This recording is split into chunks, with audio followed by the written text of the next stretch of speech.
Hello and welcome, everyone. My name is Haley Pestner, and I serve as a manager in the Center for Excellence in Teaching and Learning. I will be the host of this keynote presentation with Larry Robertson as he presents merging the learning experience with real-world professional issues. Microphones will be muted for this presentation. Please keep your eye on the chat for a link to a helpful session feedback survey. Thank you. Thanks so much, Haley, and good morning. On behalf of the TLC Steering Committee, we're excited you're all here to kick off Ashford's 2020 Teaching and Learning Conference. My name is Morgan Johnson, and I lead our Center for Excellence in Teaching and Learning here at Ashford. This is our 6th annual Teaching and Learning Conference, and we're welcoming attendees near and far from all over the world. This year's conference theme is More Than a Degree, merging the classroom and real world, and over the next 3 days, you'll hear sessions from faculty, staff, students, alumni, and thought leaders across higher ed. This year's conference celebrates innovation, looks at critical issues around diversity, equity, and inclusion, and explores new and emerging learning models, all through the context of preparing students to be ethical and productive contributors to society. New to TLC this year is our panel format. You'll enjoy traditional concurrent sessions with the addition of 6 panel sessions, which foster interdisciplinary dialogue about merging the learning experience with real-world professional issues. We hope over the next 3 days you'll feel energized, inspired, and have an opportunity to collaborate with one another on ways to best support our students in achieving their goals. In a year where we have been at distance from one another, we are excited to connect remotely as a community. We're thrilled to be kicking off TLC with this morning's opening keynote session. We would not have our speaker with us if it were not for Robert Daugherty, Dean of the Forbes School of Business and Technology. Please help me welcome Professor Daugherty. Thank you, Morgan, and good morning, everybody. I have a feeling this conference this year is going to be our best yet. I am absolutely delighted to introduce our keynote speaker, Mr. Larry Robertson. Larry is the author of 2 award-winning books, which together share 18 distinct honors. His first book, A Deliberate Pause, focused on understanding entrepreneurship. His second book, The Language of Man, explored creativity. And his third book, On Leadership in Uncertain Times, will be released this spring.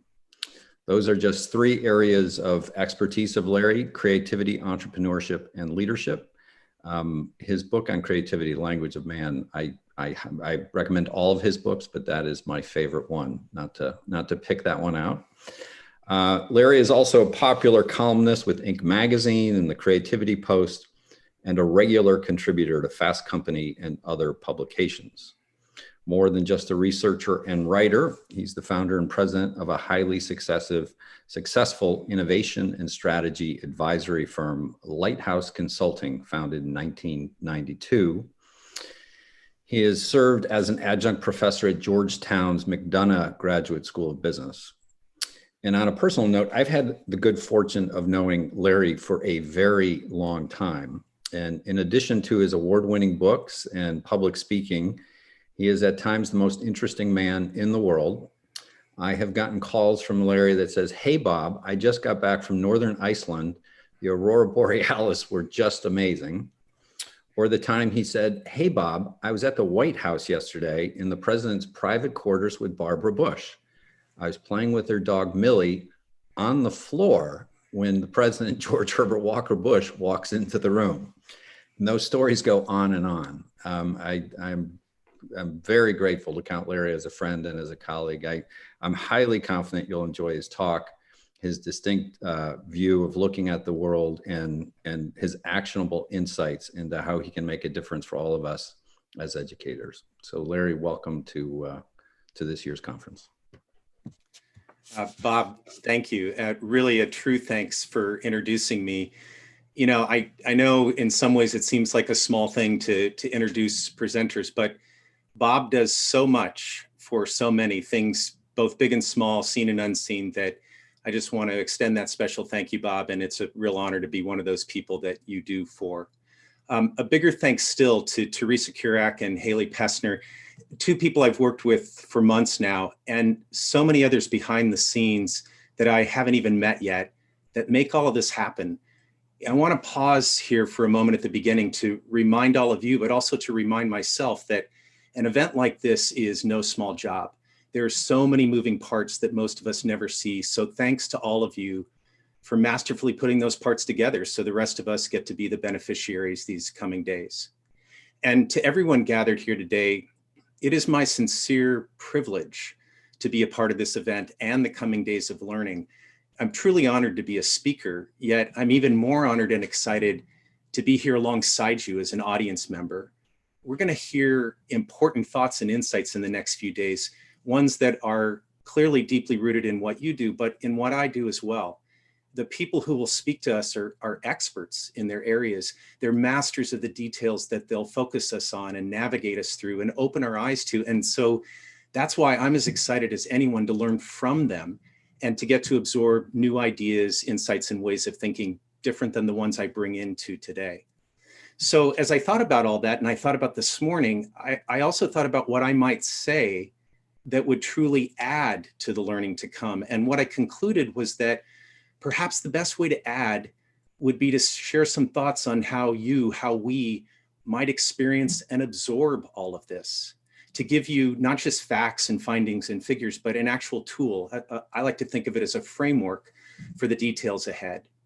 I think that's a more meaningful way as well to share some of what I know, rather than to just stand up here and talk at you, to instead borrow from what I've learned and put it into actual settings and actual uses during this time we have together, while giving you something that you can use too, something not just useful, but actually proven to mine value.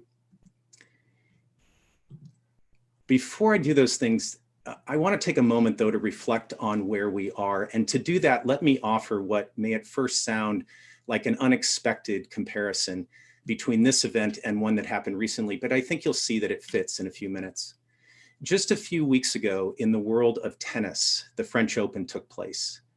Reflective of these wobbly times in which we live, the event was way off cycle. It usually takes place in late May, and this year it was held in early October.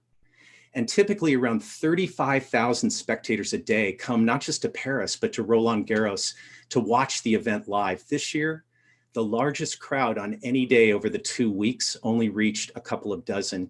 And those people were mostly players' families and coaches. And like other places and other in-person events in the world right now, everyone was masked. You know, it's really interesting to look at people in the stadium and try to read their reactions through a mask. Even the players came on and off the court with masks, and they wore them during the awards ceremony. But as strange as it all was, they were there. And because they were, millions of others got to be there virtually as well. Among the winners, Rafael Nadal won the men's singles championship. And even if you're not a tennis fan, this was an almost unimaginable feat. It was his 13th time winning the French Open. More than that, it was his 20th Grand Slam victory, which tied him with Roger Federer for the most men's titles ever. But what stood out at the champion celebration was that in accepting the trophy, Nadal in his extended comments talked very little about the records or himself or even tennis. You know, he had every right to do that. And that's typically what happens at those kinds of ceremonies. And we had every expectation that tennis and himself would be the focus, but they weren't. His focus instead was the opportunity. He talked about the good fortune to, as he put it, find a brief safe harbor in this storm surging around all of us right now, to have a short but powerful stretch of time, he said, to strive, to become better, to play, to interact with others, and to learn by doing. And he marveled at the privilege of even being able to come to a multi-day event and focus on what he loved, something he said he in fact needed that gave his life meaning and vibrancy. And I think he was right to place that message and these observations above everything else. I feel this event to be a similar good fortune. For me, it's a renewal. It's an opportunity not just to perform or to share, but to learn from all of you and to be inspired alongside you. For the better part of 3 days, we get to do the very things this conference promises each year: to learn, to grow, to exchange, to challenge, all of it. But this time, this year, it seems just a little more special and a little more important as well. So the question then becomes how. There's so much good insight and information about to come our way. How do we lever it into the opportunity that it should be? That's what I want to focus on this morning, the how. And in a way, the answer to how is really pretty simple. You could say as simple as 1, 2, 3. You check, you experience, and you experiment. Simple. Now, as overly simplistic as that may sound, this is actually a deeply powerful framework. It also turns out to be an important pattern. It's a pattern in thinking that reoccurs consistently across the boldest innovators, regardless of sector or field. It's a pattern as well across those who weather change best, who actually thrive in change and uncertainty. And it's a pattern that exists across the biggest advancements in human history, not just those achieved by individuals, but importantly, by groups and teams and organizations. In my work as a researcher and an author and an advisor, I've had the absolute privilege and good fortune to interview hundreds of innovators and change makers. To give you a sense for them, many have been entrepreneurs, and you'll learn more about why later. But I've also spoken with many in well-established organizations.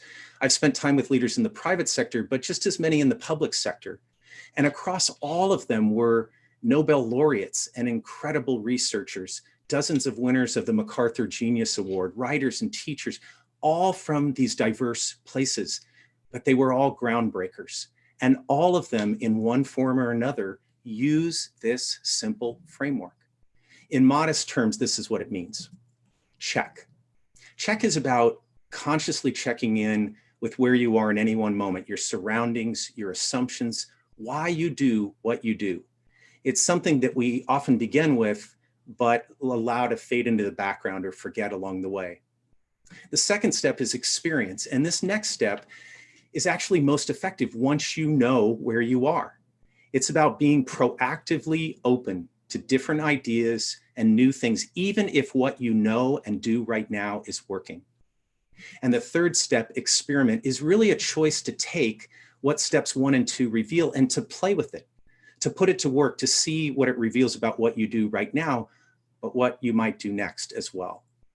So I mentioned all those highly impactful people earlier, primarily to tell you that this framework has power to it. But the bigger news is that this powerful tool is accessible to anyone. There are no special skills required, and there's no right or wrong way to use it. And it turns out that the more that you use it, the easier and more powerful it becomes. It goes from a framework to a flow, to a mindset, and for many, to a habit. Check, experience, experiment.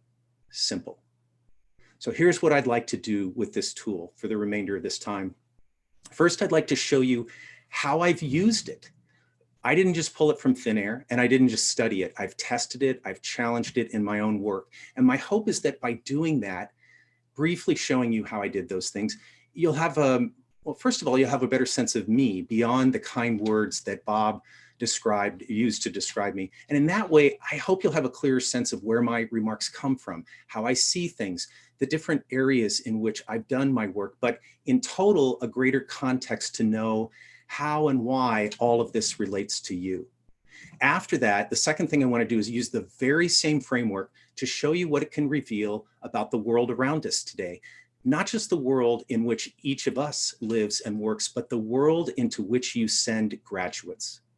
And that context is so very critical in my mind for mining the meaning of what the next few days will teach us. And then at the end, I'll wrap up. And the third thing I want to do when I wrap up is to show you how you can put this simple framework into play for yourself, starting right now, today. Fair enough? Here we go. And let's start with how this framework made its way into what I do. I've spent more than 3 decades in and around what I like to think of as the entrepreneurial universe. And for sure, entrepreneurship has been the baseline of my career focus, but perhaps not in the ways you might think. My focus hasn't just been on what it means to start a business, which is what most people assume when they hear the word entrepreneurship. It's been quite a bit bigger. I focused on studying how you go from an idea to reality, or in the context of this conference, we might say how you go from theory to practice. I've explored how each of us defines value, because when we undertake something, which is what entrepreneurship actually means, we are in pursuit of something valuable. So it's important to know, how do we define value, and why and how are we able to create it? And importantly, who is it we create it for, and why do we think it's valuable to them? Also key to my work has been understanding how, when you bring a team or a group together to pursue something valuable, what makes that work and why? So in other words, my focus leans heavily towards what works in actual practice and what leads to lasting impact. Now, that's been my focus across all these decades, but about 15 years ago, something changed, and I'd like to take you back in time before we go forward. Across my career, my time in this entrepreneurial universe, I've played many, many roles: analyst, investor, researcher, writer, founder. Because of that, I've always seen entrepreneurship differently than many did. Each role in the entrepreneurial universe has its own subworld, not unlike education, or for that matter, any other specialty or sector. And within each subworld, we oftentimes develop a view that fits our part of the world, sometimes even a separate dogma. So in other words, say you're an investor focused on entrepreneurship, how you see entrepreneurship could be quite a bit different from how an entrepreneur does. Not necessarily wrong, but incomplete is a way you might put it. So when I would work with people, and especially when I spoke at conferences, I wouldn't come at the topic as many expected. And most people like that. They said it gave them a chance, even if brief, to look at the world through fresh eyes. And yet at the same time, it raised questions in their mind, one question more surprising than all the rest. Let me give you a sense of the atmosphere in which all this would happen before I share that question. So let's say, for example, I was asked to come talk to a very diverse group: entrepreneurs, lawyers, local government people, accountants, marketers, all of whom focused on entrepreneurship.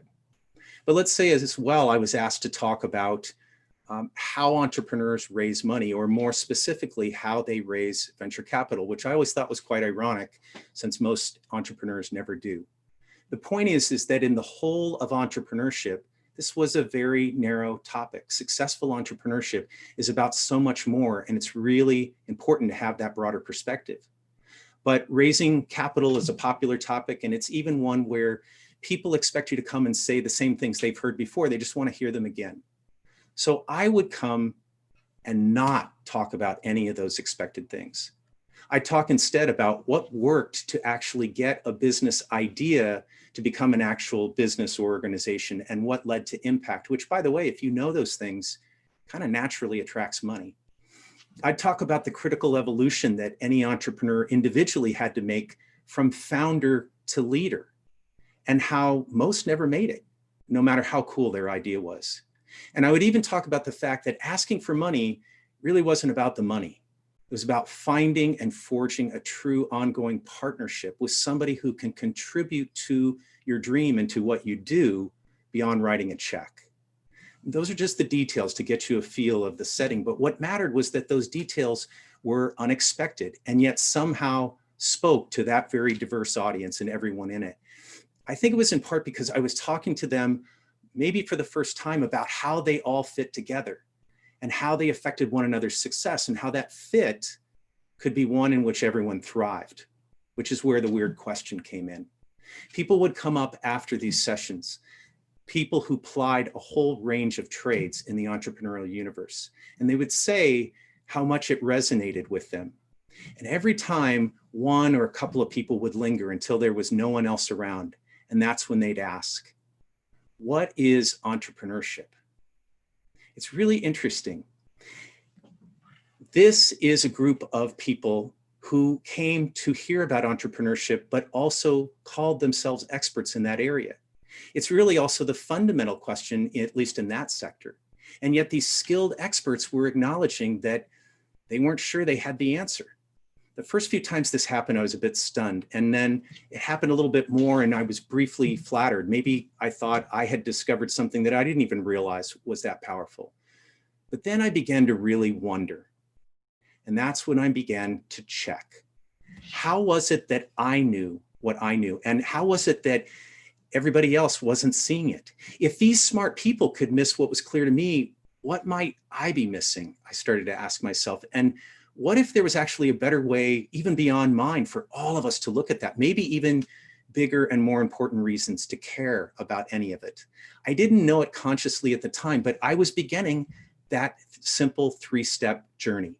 And after checking, it was almost instinctive to know that I had to go on to experience, to, in other words, see what others were seeing, go and look at other sources around me that were different from the ones I engaged in day to day, to step out of the specific studies and case studies I knew, and to look at what happened in actual practice, but across a broader swath in pursuit of different forms of value.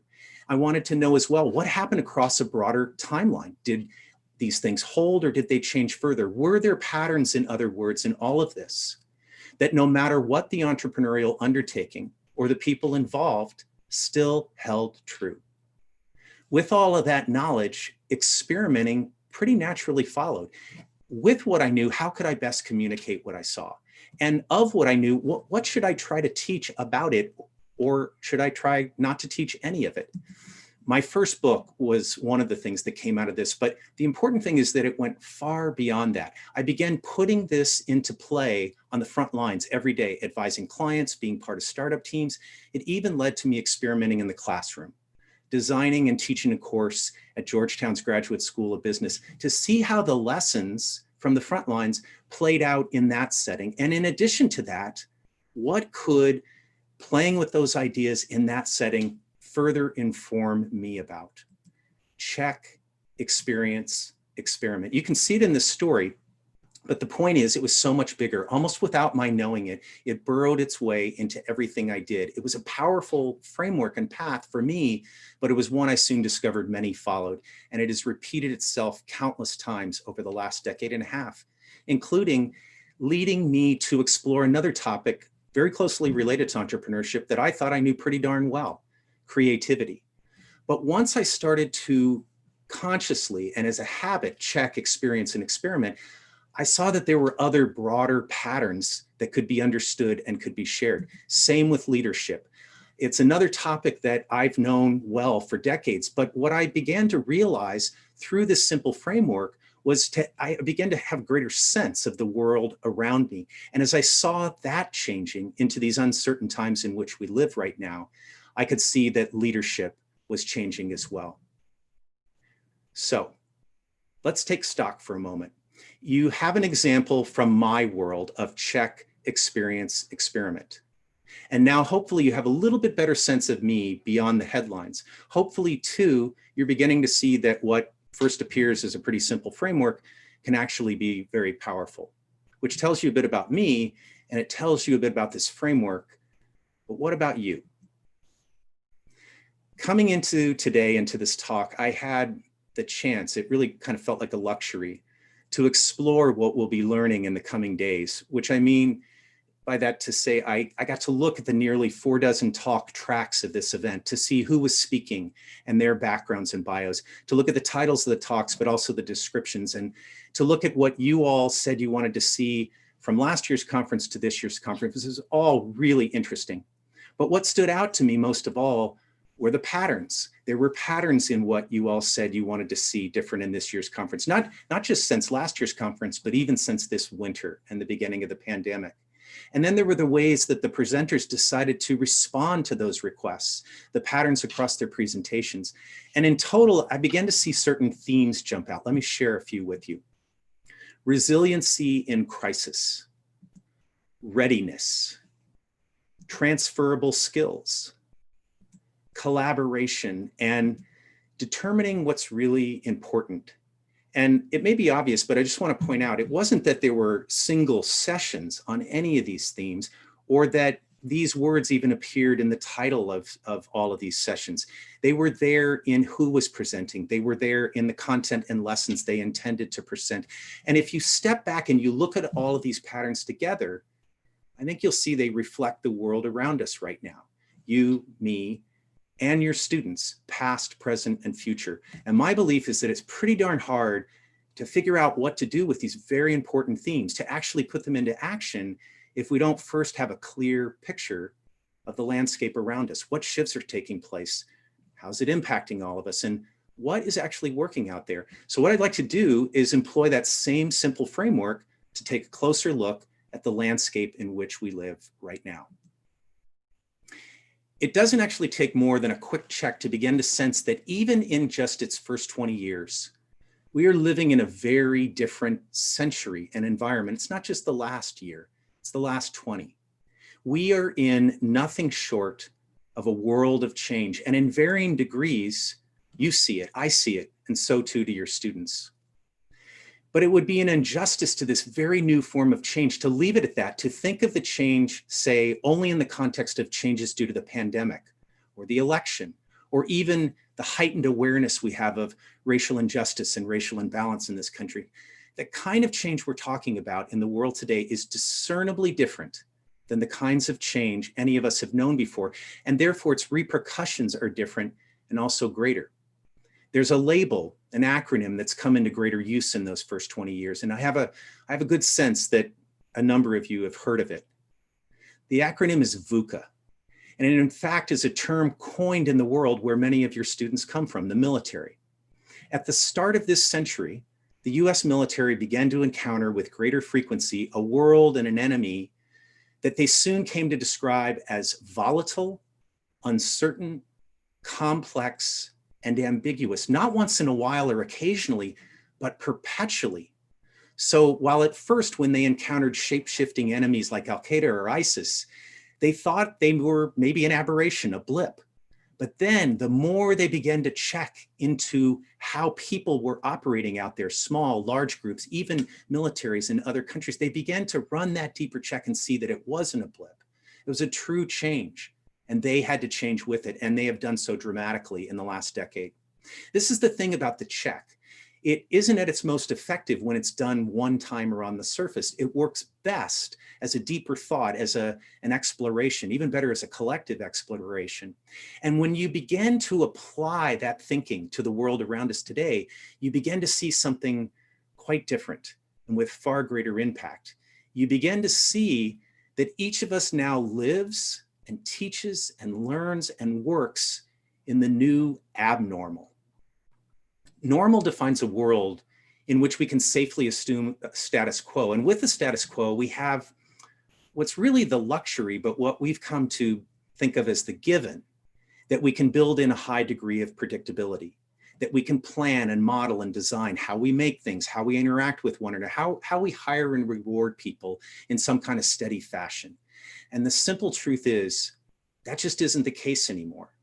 So what I'd like to do now is help you experience this new abnormal, but at a whole new level, to take you from the check of this landscape more intently and intensely into the experience. And to do that, I want to share with you 3 deeply telling data points about this VUCA world around all of us.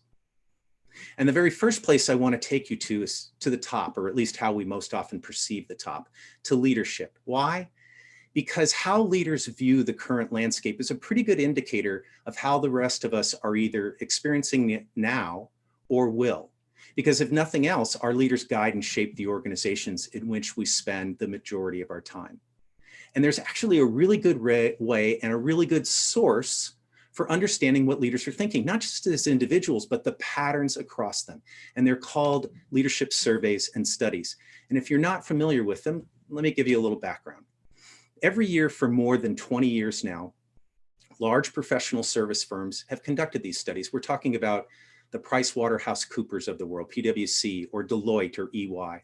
And because multiple firms do this, there are actually several done each year and several data points.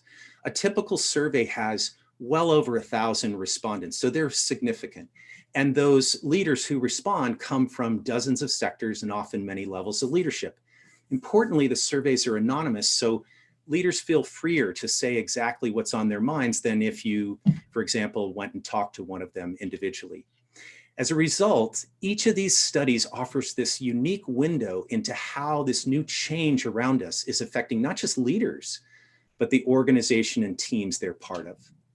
Now, the studies vary a bit from year to year, as you might expect, but 2 questions are always asked in some form. I'll talk about one now, and I'll come back to the second. One of the questions that is always asked of leaders is, what's the landscape like in which you're operating now and expect to be operating for the foreseeable future? Here's the remarkable thing. 3 remarkable things, actually, if you think about it. Leaders have been able to answer that seemingly difficult question with a single word. What's the landscape like around us? Unpredictable. But the second thing that's remarkable about this is it's not just some leaders. Over the last 6 years, in any survey you take in those years, more than 80% of leaders use that word to describe the landscape around us. And the third shocker is that this one word answer, unpredictable, has been the dominant answer for most of the last 20 years, at least a dozen and counting. And it's not just unpredictable in the general sense. These leaders are asked about every aspect of what they do. So when they're asked about technology, their response is even the technology they know feels unpredictable to them. Are they incorporating it in their organizations the way they should? The new technology that's coming, what kinds of things should they leverage and what kinds of things should they avoid? They say that's largely unpredictable to them. Hiring, they're not sure exactly the profile of the people they need in many cases, but even when they are, they're not sure and they say it's unpredictable where those people will come from and more importantly, how they will retain them. But most of all, when they're asked about the source of their current and future economic growth, they describe that as unpredictable. If you stop and think about it, this is really quite a stunning admission. 4 out of 5 leaders across sectors are saying they don't actually have the answer for how to lead in this new century. It's something they're still figuring out. It's something it's clear they've realized they won't be figuring out alone. And guess who's going to help them? Your graduates. The data point about leaders is a really important one to get a deeper sense beyond our own individual experiences about this world around us today. But it's certainly not the only one. So the second point that I'd like to share with you really has to do with the nature of that unpredictability that all of us are dealing with these days. And to that, I turn you to the World Economic Forum. If you're not familiar with them, the World Economic Forum is an international group, and they seek to form greater cooperation, first between public and private sector leaders, but also between nations. So its membership includes the world's foremost political, business, cultural, and other leaders. And each year they do their own study. They do a study of their thousands of members. And they ask them, to begin with, a similar question. What's the environment like out there? But they go further to ask, and what are the implications of that? That's why they call this the annual risk report, because it describes in a broad sense what's happening out there, but what it means in terms of possible threats to individual organizations, to individuals, or to countries. But also, what does it say about the opportunities that are out there if you understand those threats? And how could you use that information to your advantage? Now, the people who do the study within the WEF, they don't assume that their members are clueless or blind. They know those leaders across sectors are not only feeling this unpredictability, they're feeling the risk that grows around it. But 2 years ago in the report, they decided to open with a strongly worded and extensive letter, a note to readers, you might call it. And the note was about the nature of risk. And what the report coordinators were saying is that they not only saw it changing, they were concerned that even their wise members and the rest of us might be missing the nuance. Here's some of how they summed it up. They said at one point, you know, we've become remarkably adept at understanding how to mitigate conventional risk. But they went on to say, we're not quite there, much less competent when it comes to complex risk. And then a little later, they added, and as the pace of change accelerates, which it is, these risk interconnections that are caused by those different kinds of risk deepen, and they're actually putting a growing strain on the places and the systems that we rely on most. Now, this isn't even the whole letter. This is just 2 sentences, and there's so much packed into that. So allow me to tease it apart just a little bit so that you see the implications, and allow me to do it not with these words, but just with simple pictures. The first message that the WEF was giving was about risk. And what they were saying is that there are 2 kinds of risk in the world out there in the last 20 years in particular. The first kind was what they called conventional risk.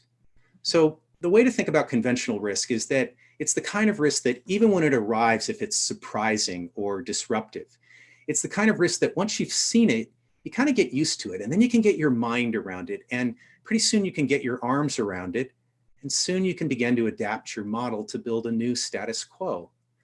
But complex risk is something altogether different. Complex risk is when those risk factors that we used to associate with one place or one industry begin to overlap.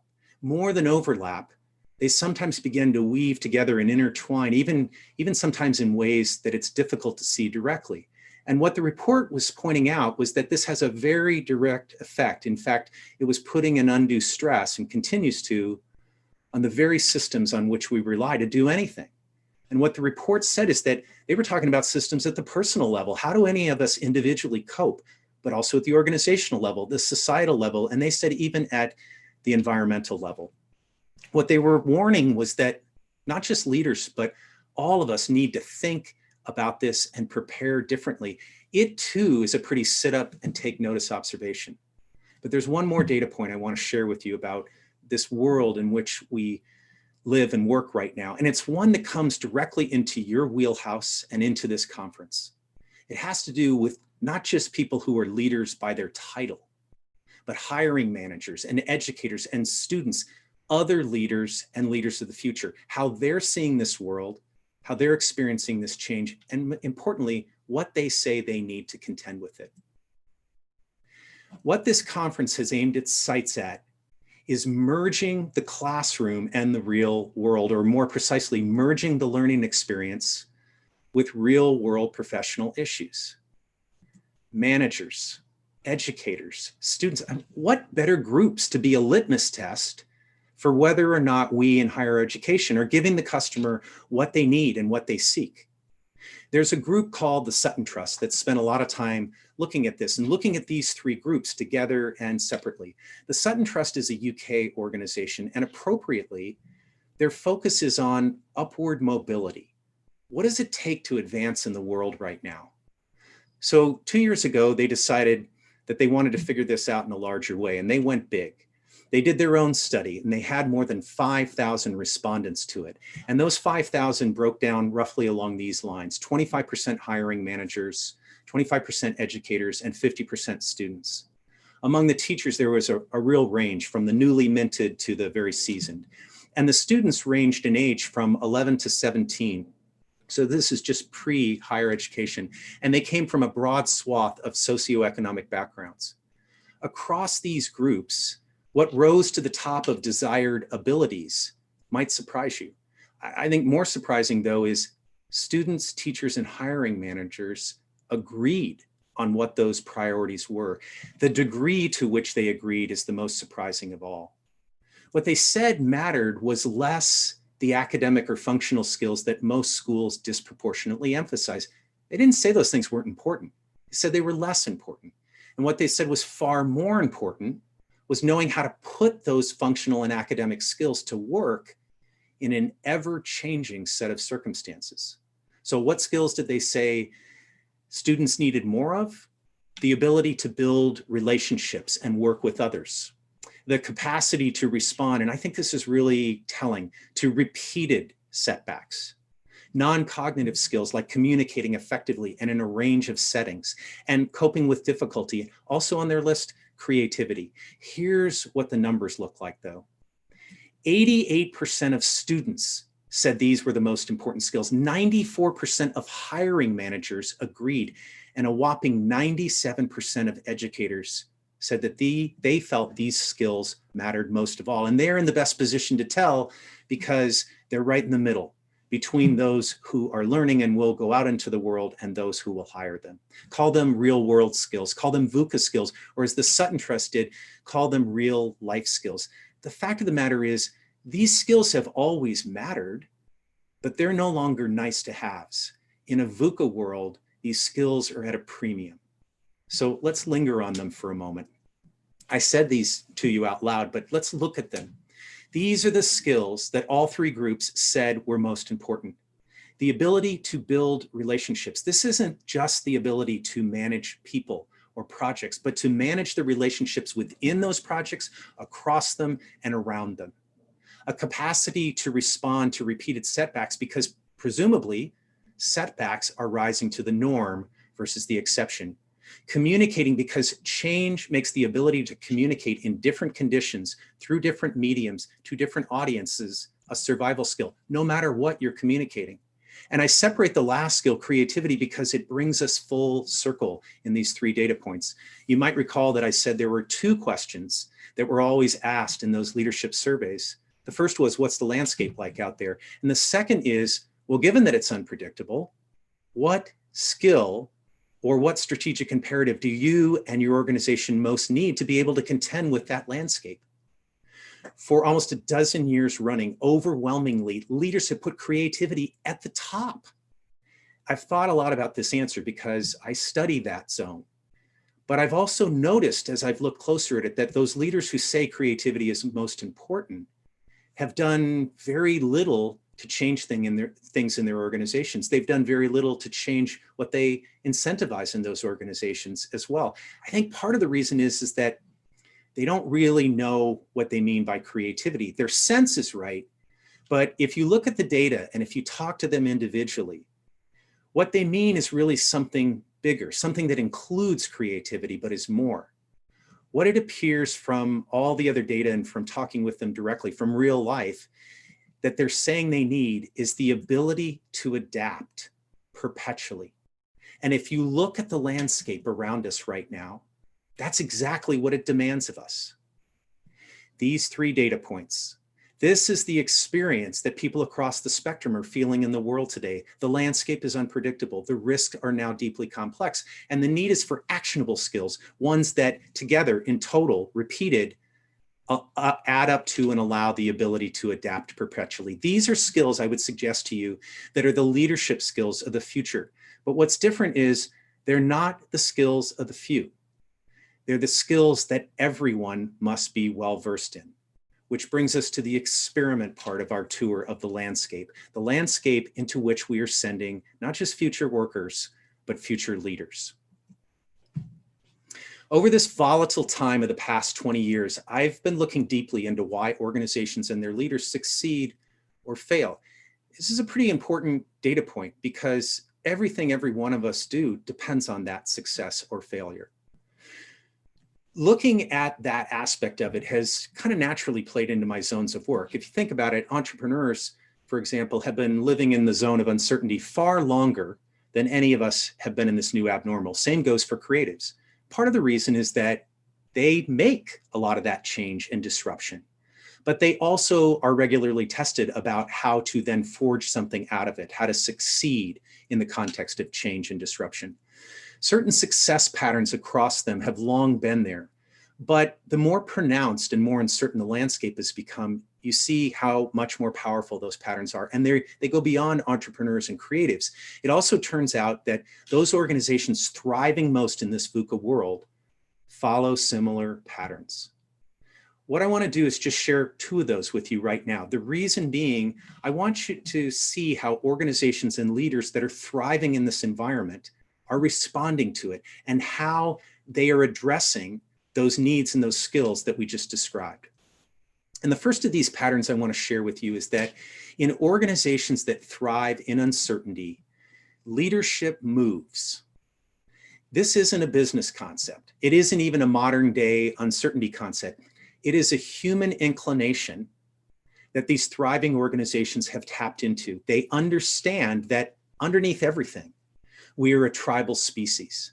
It's in our programming, it's in our needs even to interact and to work together in ways that go beyond strict hierarchy or job descriptions, or even the narrow ways we sometimes encourage people to focus on a set of knowledge or a set of skills. And if you think about it, if you think about the earliest human tribes, you can see this and it kind of makes sense. On any particular day, the leader might have been the medicine woman. On other days, it could have been the gatherers, and still other days it was the war council or the warriors. Was there a chief in these early communities? Yeah, often there was, but a leader was something more than the person who wore the headdress. In these groups, leadership mattered more than who was the leader on any particular day. Putting forth the best a group had to offer for whatever the time and circumstances called for, that was the priority. So in our more recent history, we may emphasize organizational structures and models and specialization, but we can't completely paper over our genes. We thrive as a tribe, even, and I would argue, especially in uncertain times. And what the most resilient organizations have figured out is that they have to have a tribe of people where everyone is ready to lead, where everyone is allowed to do that and encouraged and supported when it's their turn. And this turns out to be the case regardless of sector. If you look back over the last 20 years at the most successful organizations, ones that include Pixar, Airbnb, Warby Parker, Google, Walmart, Microsoft, these are completely different organizations.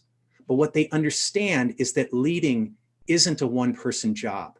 Especially today, the tasks are too great and too varied for it to be that. But they also realize that there are enormous gains to be had by allowing leadership to become cultural, efficiencies over time, lowering of risk, even creativity. So graduates going out into the VUCA world need to be ready for this, skilled at being both followers and leaders and shifting back and forth seamlessly between the two. They need to be able to problem solve in dynamic ways, but they also need to be able to ideate and to innovate, every single one of them. They need to be able to organize and to lead, but to do that adaptably. So all of this has a direct bearing on how and what we teach before we send them out into that world. Let me show you one more pattern, or talk to you about one more pattern that's deeply embedded in thriving organizations in this environment right now. And that second pattern is that the long view is something that matters not someday, but right now, in the here and now. This is the idea of seeing ahead, but doing so in each moment, each project, each decision. So let me oversimplify for a moment. Where once upon a time an organization might generally have set their sights on a big mission, hoping one day to somehow simply arrive there, today's organizations are using that long view in every single immediate action. They're using it as part of their decision making, and they're allowing it to shape the meaning of where they want to end up, but also how what's happening around them right now shapes that meaning. More, and this is the most important thing, they're asking everybody to step up to that responsibility, to collectively not forget where they're headed and why, even as they execute the details day to day. So there's this bigger thinking that's required along with the day-to-day skills that are still necessary and important. You could think of it as a cultural recalculation, this mindset of movement forward, but with the recognition that there's ongoing calibration, recalibration, and reinvention, and it takes everybody to do that well. But let me give you an example to make it a little bit clearer. Let me talk to you for a minute about Google. In 2008, Google was the king of the tech world. They were only a decade old, but they were the king and arguably still are. But while everything was going really well for them in that moment in time, they decided proactively to launch a project that they call Project Oxygen to confirm why. Why was it they had been so successful, and how could they keep those things going? So they decided to look at all the data the company had ever collected in its first 10 years, all the hiring data, the performance data, the training, the promotional data. And what they wanted to see was what were the patterns that led to success? And actually, they were pretty sure they knew. And after all, they were a technology company, so they thought a lot of that had to do with STEM, and that those skills as a group, but those skills individually, not only led to the advancement of the organization over time, but to individuals within it. Guess what? STEM skills were on the list of important things, but they came in dead last. Not just way down the list, last. Guess what was on the top? The very kinds of skills that the Sutton Trust found to be important. So in general, this is a really fascinating study, but it's also a great example of how you take the long view of where you want to go and where you want to end up into the immediate by proactively engaging this kind of thinking and inviting others into it. You might wonder, how do you do these things ongoing? So if you're in an organization, how do you continue to be aware of and allow leadership to move, to have the long view in the here and now? And how do you teach that right now in a classroom? I think the best way to show you is to share with you a second, and I believe overlapping framework to check, experience, and experiment. And it's called the 5 Habits of the Mind. This is a framework that turns out to be equally common among entrepreneurs and creatives, even if they don't use it, calling it by this name. I just happen to prefer this version of it, which actually was developed by Deborah Meyer. Deborah Meyer is an education reformer and a MacArthur Fellow, and she has taken a lead in suggesting that organizations need to think through the 5 habits of the mind in everything they do. She uses it with her teams to start every day, to start every project, to onboard new employees, to think about strategically where they want to go. It shapes who they are. And let me show you how it works. The 5 habits are 5 questions. And the first question is this: how do we know what we know? By making this a habit, by allowing this question to be out there on the surface, what Deb and her teams do, and what others who follow this pattern do, is they are checking in with their assumptions proactively, much like Google did. How do we know what we know? If you're doing this on a daily basis, it doesn't always mean there's going to be a revelation. But if you're doing this on a regular basis, what it means is that you are always in touch with whether or not those assumptions are still relevant and what other things may have come in that are helpful, instructive, or a warning to you. The second habit of the mind is to ask, is there a pattern? Because sometimes when we check in with how we know what we know, there are differences. Some of the data behind our assumptions has changed, or new information is there. But we're not interested in the anomalies. There's always new information. What we're interested in is when those data points shape into a pattern that speaks of a threat or a pattern that speaks of an opportunity. And when we're thinking this way on a regular basis, how do we know what we know? And is there a pattern? Deb says it naturally invites the third habit of the mind. What if? What if this data is telling us something? What if there is a threat out there? What if we responded to it in this way? And the really amazing thing about this is creativity in action. It's creativity in action because the first 2 habits of the mind lower a lot of the barriers to fearing what creativity might bring or fearing that you're not creative. But by asking, how do we know what we know? Is there a pattern? And what if? You've put yourself in that mode of thinking, innovating, and adapting. The 4th habit of the mind is interesting. Is there another way? And what Deb says is this is really kind of a reminder to keep repeating the first 3. There's always another way. So the question is, do you let yourself understand what those different ways are of doing, to be aware of them consciously, or do you just pursue the one you're on because it's such a great idea that came out of your what if process? How do we know what we know? Is there a pattern? What if? Is there another way? And then the most important habit of all, who cares? If you don't link what you do to what your audience needs, whether that audience is internal or external, known or unknown, if you don't link it to them and what they care about, none of it really matters. This is a way of connecting what you do and connecting this kind of thinking to the landscape around you, whether that's the internal landscape or it's the larger external landscape. Now, 2 interesting things about the 5 habits of the mind and why they work so well. One is that they are questions. And the reason I point that out is Deb says, as much as people relate to this and as much as many have started to use it, pretty soon they use it once or twice, and then they try to turn the questions into statements. An example would be, instead of how do we know what we know, this is what we know. This is the pattern, and this is what we're going to do about it. And it closes down that ability to collectively be adaptable as an organization by calling out these habits of the mind. The second really important thing to point out is that while this framework, like check, experience, and experiment, can be used individually, it works better as a collective. Check, experience, experiment, the 5 habits of the mind. There are other frameworks like this. And you may choose something different if you didn't choose one of these to play around with. The question you might ask yourself is, why do these frameworks prove so effective, either for deciding on one of these or one of your own? Let me give you a few reasons. The first is they're simple. You can remember them, but they also quite naturally lean towards what we as humans want to do anyway. The second thing is that they truly frame.